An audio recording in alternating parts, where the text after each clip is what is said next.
ऐसी कोई रूमर, भ्रांति या मिस इन्फॉर्मेशन फैलाने की कोशिश करता है तो उसको आप रोकें कि इसके कारण कोई नॉर्मलाइजेशन किया जाएगा। जहाँ तक वैसे बच्चों की बात है जो अभी तक चिन्हित नहीं किए गए हैं, पहचाने नहीं गए हैं, तो मैं स्पष्ट कर देना चाहूँगा कि ऐसे सभी उपद्रवी तत्वों की पहचान की जाएगी। जिनकी पहचान कर दी गई है उनको हम लोग सुकौस करके आगे की कार्रवाई करेंगे। आज से लेके ये एग्ज़ाम जब होगी, इसके बीच में अलग अलग सरकारी एजेंसियां इनकी पहचान करती रहेगी। उन लोगों का कि हम लोग सुकौस करेंगे और अगर ये पाया जाता है कि उन्होंने कानून हाथ में लिया है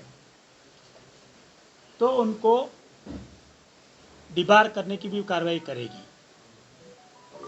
अगर किसी परिस्थितिवश वो परीक्षा में भी बैठ जाते हैं तो ऐसे तत्वों का रिजल्ट आयोग प्रकाशित नहीं करेगा। इसलिए उन्हें पहचानने की प्रक्रिया तब तक जारी रहेगी जब तक अंतिम मिसक्रिएंट आइडेंटिफाई नहीं हो जाता है। तो आयोग की ओर से यही था। आगे कोई सूचना है तो बताइए। एक सवाल सर, आप लोग जो आंतरिक जांच की और जो बीपीएससी का रिपोर्ट आया है उस आधार पर उस परीक्षा केंद्र की परीक्षा रद्द कि ये भ्रांति फैलाई कि परीक्षा रद्द कर दी गई है, परीक्षा का प्रश्न पत्र आउट हो गया है, हमको लेट से पत्र मिला, इस तरह की उन्होंने भ्रांति फैला के और विद्यार्थी जो शांतिपूर्ण रूप से परीक्षा दे रहे थे उनको उत्तेजित करने की, उनको भी ये उपद्रव में शामिल होने की कोशिश की।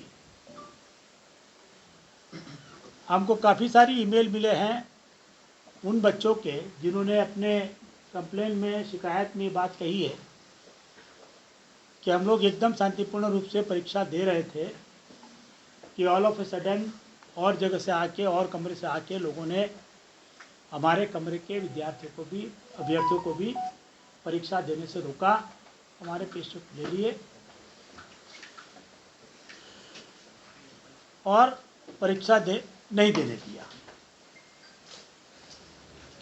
हर रूम में 4 कैमरे लगे हुए हैं, तो उसके वीडियो रिकॉर्डिंग फुटेज वो परीक्षा केंद्र के जो केंद्राधीक्षक है और जो अथॉरिटी है उनके पास है, वो उनकी जांच कर रहे हैं। जिनके भी आइडेंटिफाई किया जाएगा उनके खिलाफ मैंने जो कहा उस तरह से पहचान करने के बाद कार्रवाई की जाएगी। उस संबंध में विस्तृत रिपोर्ट आएगा तो आयोग उसके आगे भी कार्रवाई करेगा। लेकिन ये बात सत्य है कि जो थोड़े समय के लिए भी उपद्रव हुआ, जो थोड़े लोगों ने भी किया, मान लीजिए 15 आदमी, 20 आदमी, 25-30 आदमी, में भी थोड़ा आगे पीछे हो सकता है नंबर, उन्होंने भी किया है, लेकिन उसके चलते परीक्षा बाधित हुई है। परीक्षा के अंत तक 2 बजे के आसपास ये भी देखने में मिला कि कुछ वीडियो सामने आए हैं जिसमें लोग परीक्षा केंद्र के अंदर मोबाइल के साथ वीडियो रिकॉर्डिंग कर रहे हैं, जबकि पूरा परीक्षा परिसर इस तरह के उपकरणों के लिए वर्जित है, उनको ले जाना अलाउड नहीं है। ये कैसे लोग लेके घुस गए, एक जांच का विषय है और जो प्राथमिकी दर्ज हुई है उसके आरोप में जो जांच होगी उसमें पुलिस उस पर भी जरूर गौर करेगी, इस पर भी जांच इन्वेस्टिगेशन करेगी।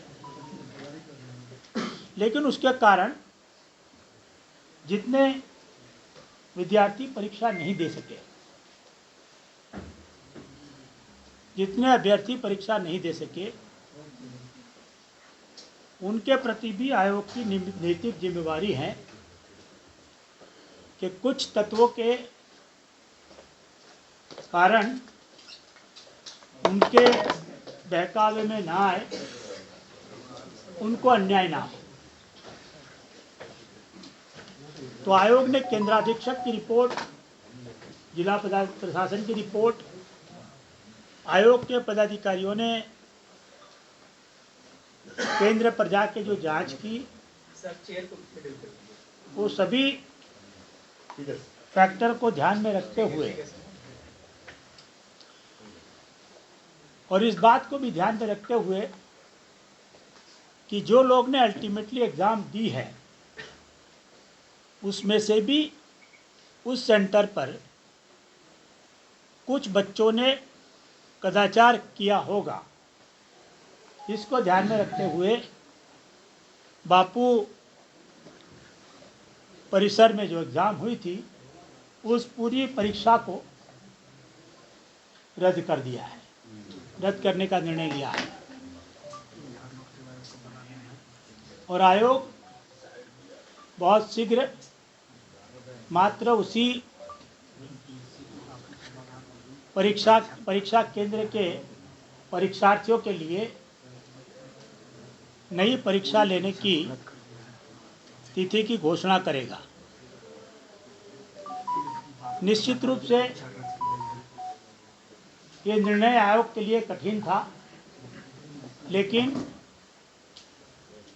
911 सेंटर के जो 4,75,000 या 80,000 अभ्यर्थियों ने शांतिपूर्ण रूप से परीक्षा दी थी, उनके हितों की आयोग अनदेखी नहीं कर सकता। उन्हें फिर से 3-4 महीने के लिए टॉर्चर नहीं कर सकता। साथ ही आयोग वो लोग को भी जिन्होंने इस अफरा तफरी में कदाचार कर परीक्षा दी है उस केंद्र पर, उनको भी लाभ लेने नहीं दे सकता। तो ये सभी हितों को ध्यान में रखते हुए आयोग ने निर्णय लिया है। मैं स्पष्ट कर देना चाहूँगा कि जो एग्ज़ाम ली जाएगी और अभी जो एग्ज़ाम ली गई है, वो दोनों का परिणाम एक साथ दिया जाएगा। आगे आने वाली एग्ज़ाम के लिए अलग क्वेश्चन पेपर होगा, लेकिन आयोग नॉर्मलाइजेशन नहीं करेगा। तो दोनों परीक्षाओं के लिए जितने बच्चे अपीयर होंगे, उनका एक साथ अंत में परिणाम घोषित किया जाएगा। मैंने बहुत विस्तृत में पूरी बात बता दी है। आयोग ने क्या क्या फैक्टर को ध्यान में रखा है, सेंटर सुपरिटेंडेंट का रिपोर्ट,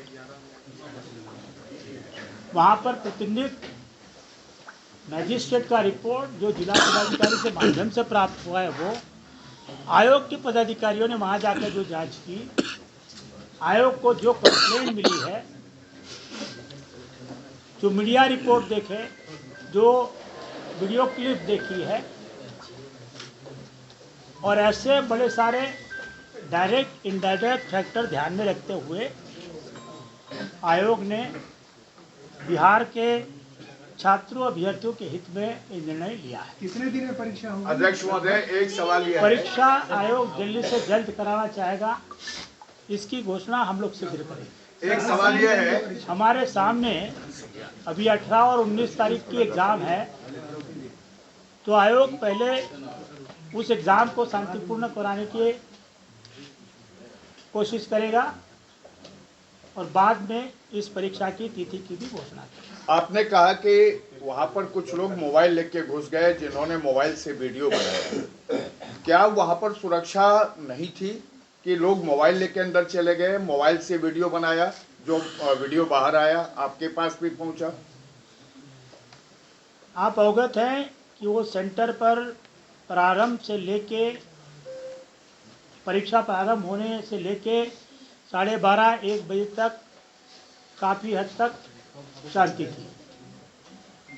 सभी कमरों में शांतिपूर्ण रूप से लोग परीक्षा दे रहे थे।